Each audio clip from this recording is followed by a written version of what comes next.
세상의 변화를 알아가는 즐거움, 투자로 인생을 바꾸는 사람들, YG 클럽. 지금 고정 댓글을 확인하세요. 토비스라는 이 기업의 최근 실적이 증가했는데요. 이 기업은 어떤 기업인가 하면 자동차에 이 디스플레이가 많이 탑재되지 않습니까? 네. 그런데 그 디스플레이가 계속해서 OLED로 점점점 많이 변할 거라고 합니다. 그래서 LG 디스플레이에 투자하시는 분들께서 OLED, 차량용 OLED 요거를 하나의 수혜 포인트로 잡고 투자하시는 경우도 많이 보는데요. 네. 자동차에 OLED 패널이 탑재되면 수혜를 보는 전형적인 기업 중 하나입니다. LG 디스플레이가 자동차 업체한테 패널을 공급하기 전에 그 패널을 모듈화시키는 기업이기 때문에 그렇습니다. 그러면 자동차에 앞으로 OLED가 많아질 거니까 이 기업이 수혜를 보겠네. 실제로 기사 몇 개를 살펴보면 최근에 자동차의 디스플레이, OLED 탑재량이 늘어나면서 실적이 좋아지고 있어요. 이러한 내용을 우리가 쉽게 찾아볼 수가 있는데요. 네. 그런데 이 기업의 실적을 또 한번 쪼개보겠습니다. 이 기업은 크게 두 가지 사업을 하고 있는데요. 네. 방금 말씀드린 자동차에 탑재되는 디스플레이, 그거 모듈화 사업도 하고 있지만 기본적으로는 카지노. 카지노 혹시? 카지노 디스플레이. 예, 맞습니다. 그 슬롯머신 해보신 적 있으실까요? 예전에 미국 갔을 때 한번 해보긴 했는데 가셨을 때요? 기계 이름도 잘 몰라가지고 예. 그냥 그 슬롯머신 앞에 화면이 쭉 붙어 있는데 네. 여기에 탑재되는 디스플레이를 또 공급하는 기업입니다. 모듈화 시켜서 공급하는 기업이죠. 근데 이 기업의 실적을 쪼개서 보면 최근에 실적 증가가 이 자동차용, 이 차량용 네. 이쪽 사업도 물론 점점 좀 좋아지고 있긴 하지만 네. 사실 요 카지노 쪽 디스플레이 쪽에서 실적이 드라마틱하게 좋아지는 걸 볼 수가 있습니다. 그러네요. 예, 그런데 문제가 무엇인가 하면 중요한 차이가 있어요. 자동차에 탑재되는 OLED는 계속 꾸준히 증가하면서 성장하는 그러한 영역이지만 네. 카지노는 조금 다릅니다. 카지노는 디스플레이가 언제 잘 팔리냐? 카지노의 업황이 한창 좋을 때, 그때 카지노 업체들이 대규모 설비 투자를 하고 싶을 때, 그때 한정적으로 디스플레이가 팔려나가는. 확 나갔다가. 예, 확 나갔다가 또 안 팔리다가, 확 나갔다가 안 팔리다가 이러한 구조를 가지고 있습니다. 네. 그래서 지금 카지노용 디스플레이가 굉장히 잘 팔리고 있지만 이게 계속해서 성장하는 그러한 산업이 아니라 언젠가는 꺾일 가능성이 높은 사이클의 특징이 강한 산업이라는 것이죠. 그래서 최근에 토비스의 실적 증가를 살펴보니까 자동차의 OLED가 많이 팔려나가고 있구나 그렇게만 생각하면 이 토비스의 실적이 앞으로 계속 좋아지겠구나 밖에 생각을 못하게 될 겁니다. 네. 하지만 이처럼 부문을 쪼개서 이 실적을 보게 되면 카지노 쪽 실적이 꺾일 때는 조금 한번 주의를 해볼 수 있겠구나. 실적이 잠깐 멈췄다 다시 갈 가능성도 한번 고려해 봐야겠구나라고 좀 더 보수적인 판단이 가능해진다는 겁니다. 그래서 이처럼 쪼개기를 통해서 기업들을 살펴보는 것도 굉장히 중요한 포인트가 된다. 이게 제가 여러분께 실적을 볼 때 항상 이 포인트가 된다라고 말씀을 드릴 수 있겠습니다. 어쩌면 그 기업의 실적만 보는 게 아니라 그 산업의 사이클도 함께 이해하면서 예, 맞습니다. 보면은 더 실적의 예측 가능성도 높아지는 거예요. 네, 맞습니다. 그렇게 해서 네. 그냥 길게만 보고 갈 기업 그리고 사이클을 보면서 적당히 수익을 내고 나와야만 하는 기업이 이제 분간이 되는 거고요. 네, 맞습니다. 또는 중간에 언제 들어갈지도 고민할 수 있겠고요. 그렇습니다. 그렇습니다. 그리고 또 이제 사이클 기업이 내리막 탄다고 해서 또 마냥 끝까지 내리막도 아니니까요. 그렇습니다. 또 언젠가 다시 기업 경쟁력이 남아 있을 때. 예, 맞습니다. 그러면 요 실적이 증가하는 기업들은 이 정도로 보면 될까? 아니면 뭐 또? 괜찮아요. 이 정도로 보면 될 것 같고요. 나머지 리스트는 또 기업 제 블로그에 오시면 많이 있습니다. 오셔서 보시면 되겠고요. 밸류에이션 좀 여쭤봐도 될까요? 예, 그럼요. 네네네. 이게 왜냐면 특히 많은 분들이 밸류에이션 트랩에 빠졌다가 저 퍼주, 저 PBR, 그러니까 막 자산주 예. 잘못 들어갔다가 그냥 진흙탕으로 쭉 깊이 빨려 들어가지 않습니까? 네. PER, PBR 이게 사실상 그냥 싸다 비싸다를 알려주는 지표이긴 한데 이것도 좀 파고 들어가자면 한도 끝도 없죠. 역시나 끝도 없습니다. 하고 싶은 이야기도 많고 제가 또 한 가지 했던 내용 중 하나는 이것도 학생 때부터 했던 내용인데 굉장히 많은 밸류에이션 기법이 있지 않습니까? 기법별로 우리나라에서 누가 평균 수익률이 좋을지도 한번 쭉 검증한 적이 있었습니다. 우리나라에서? 누가요? 어떤? 예를 들면 뭐 PBR, PR, PSR 아니면은 뭐 절대가치평가법 여러 가지 방법들이 있는데 여러 밸류에이션 툴 중에서 어떤 방법이 제일 효율적일까 그런 내용들도 살펴본 적이 있었는데요. 오늘 한번 비슷한 얘기 하나 더 풀어보기도 하겠습니다. 네. 어떤 게 제일? 어떻게 제일? 답부터 알고 싶어가지고. 네. 일단은 개인적으로는 PBR을 좀 선호하는 이유가 있습니다. 평균적으로 가장 수익률이 높은 전략 중 하나인데. 일반적으로 요거는 시장 전체적으로. 예, 맞습니다. 평균적입니다. 그런데 이제 요즘에 정말 많은 안타까운 이야기 중 하나가 PR, PBR은 이제 구식 밸류에이션이다. 너무 먹힌다. 내가 PR, PBR 낮은 거 여러 번 사봤는데 안 되더라. 그런 이야기 정말 많이 듣습니다. 과연 사실일지 한번 좀 말씀을 드려보고 싶습니다. 데이터는 거짓말을 하지 않습니다. 통계는 거짓말을 하지 않아요. 그래서 그래프를 하나 좀 준비해 봤는데요. 해보도록 하겠습니다. 자, 이게 이제 무슨 그래프인가 하면 2003년부터 지금까지 매 분기마다 기업들에 투자하되 예. 어떻게 투자하는가? 기업들을 우리나라 상장사를 5개 그룹으로 나눕니다. 어떻게? PBR이 가장 낮은 녀석들 20%. 예. 뭐 예를 들어서 우리나라에 1000개 기업이 있다라고 하면 PBR이 가장 낮은 200개. 그리고 그 다음 낮은 200개. 그리고 그 다음 낮은, 그 다음에 이제 PBR이 높은, 그 다음 PBR이 가장 높은. 혹시 이해가 되셨을까요? 네. 5개 그룹으로 PBR이 높고 낮음에 따라서 그룹으로 쫙 나눈다는 것입니다. 그러니까 주가 순자산 대비 예. 가장 주가가 저평가되어 있는 순서대로. 예, 맞습니다. 순서대로 20%씩 쫙쫙쫙 끊는 것이죠. 네.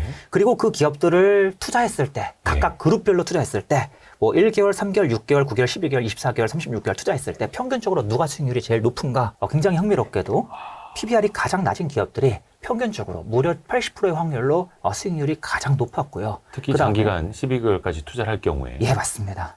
1개월만 투자해도 단 1개월만 투자해도 PBR이 가장 낮은 녀석들이 평균적으로 가장 수익률이 높았습니다. 요거는 어떤 특정 시점이에요? 언제를 기준으로 하는 거예요? 2003년부터 지금까지 매 분기마다 그때 분기마다 투자했을 때를 가정한 겁니다. 1개월 투자하기도 하고 3개월 투자하기도 하고. 그에 반해서 PBR이 가장 높은 기업들은 평균적으로 수익률이 가장 저조했습니다.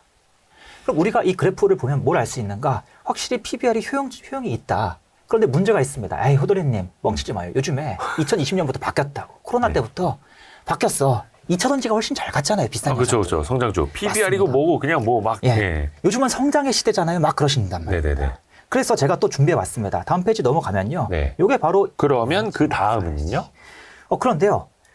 그렇지 않습니다. 2020년, 21년에 한정해서 또 수익률을 산출할 수가 있습니다. 그게 21년, 바로 22년에 한정해서. 맞습니다. 바로 요 그래프입니다. 그래프를 보시면 어떤 재미있는 특징이 나타나는가?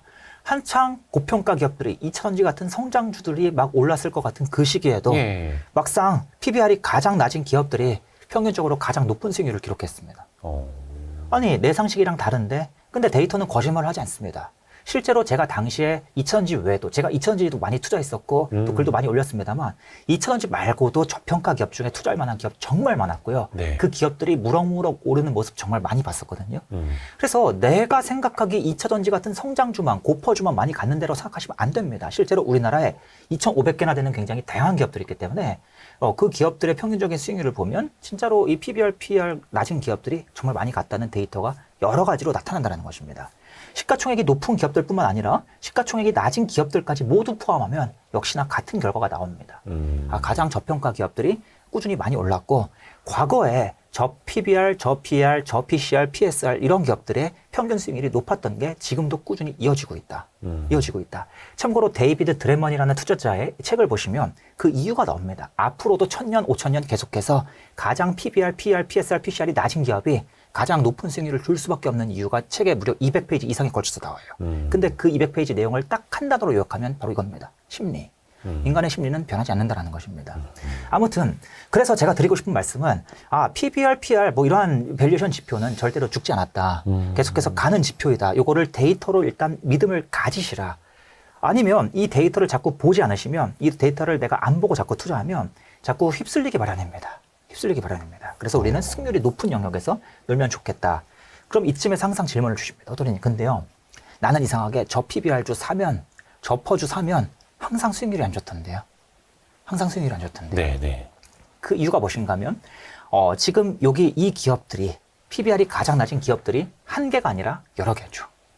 평균이니까. 예, 평균이니까. 지금 2,500개의 기업들이 있다고 말씀드렸죠. 그러면 네. 지금 500개씩 그룹을 쪼갰다라고 볼 수도 있겠죠. 볼 수가 있겠죠. 굉장히 많은 기업들이 있습니다. 평균적으로 수익률이 높은 것이지 그중 한 개, 두 개만 뽑으면 당연히 그 수익률은 굉장히 저조할 수도 있습니다. 그런데 앞에서도 대표님께서 정말 좋은 단어를 말씀해 주셨는데요. 바로 밸류 트랩입니다. 네. 밸류 트랩의 가장 큰 문제는 무엇인가 하면 자, 지금 평균적으로 밸류에이션이 가장 낮은 기업들의 이 평균적인 수익률은 높지만 문제는 밸류에이션만 보고 투자하게 되면 우리는 투자를 어떻게 해야 되는가? 이들 모든 기업의 주식을 다 사야 합니다. 이 중에서 한 개, 두 개만 뽑으면 안 되고 이들 모든 기업을 다 사야 합니다. 저기 몇십 개가 됐건 몇백 개가 됐건. 예. 그래야지 우리가 이 평균 수익률을 기록할 수 있습니다. 문제는 내가 한 개의 기업을 뽑는 순간 PBR이 낮은 기업들이 유리하니까 그중에 한 개의 기업을 뽑아야지 그 네. 순간 나는 그중에 가장 쓰레기를 뽑을 가능성이 분명히 존재하게 되고 가장 싼 쓰레기. 예, 맞습니다. 왜 그 중에서 한 개 기업을 뽑을 거면 네. 보통 뭘 갖고 뽑으시냐? 그러면 그 와중에서도 또 PBR이 가장 낮은 녀석을 사는 경우가 일반적이에요. 그렇겠죠. 근데 이제 그 정도 레벨까지 가면 정말 쓰레기가 만연한 그러한 풀 안에서 뽑게 되는 경우가 많거든요. 아니면 그 대주주가 쓰레기던가. 맞습니다. 네, 네. 그래서 결국에 우리가 이러한 투자법을 지향할 때는 밸류에이션 한 가지만 보고 투자하면 불리해진다. 이걸 어떻게 보정할 수 있는가? 유독 왜 지금 평균적으로 수익률이 높은 이 그룹 안에서도 그 안에서도 수익률이 저조한 기업들이 분명히 있을 텐데. 그렇죠. 발라내야죠. 맞습니다. 그러한 기업들이 갖는 특징이 무엇인가? 보통은 실적이 또 문제가 되는 경우가 많다는 것입니다. 네, 지금까지 실적은 좋았는데 앞으로 꺾여? 아니면 계속 꺾이는 중이야? 앞으로 장기 성장에 문제가 있어? 이러한 기업들이 유독 많이 보인다는 겁니다. 아니면 말씀하셨던 대주주가 뭔가 문제가 있다. 이러한 경우도 당연히 있습니다. 네. 보통은 실적이 문제가 되는 경우가 많다는 것입니다. 그래서 어떤 결론을 낼 수 있냐? 좀 쉽게 요약해드릴게요. 오늘 내용이 좀 어려운 것 같은데 실적만 봐도 문제가 되지만 네. 밸류에이션만 봐도 문제가 됩니다. 이게 결론이라는 것입니다. 그래서 우리가 이 기업들 좋은 풀을 걸러낼 때 밸류에이션이라는 어떠한 기준만 가지고 좋은 풀을 만들어내면 또 문제가 생길 수 있다.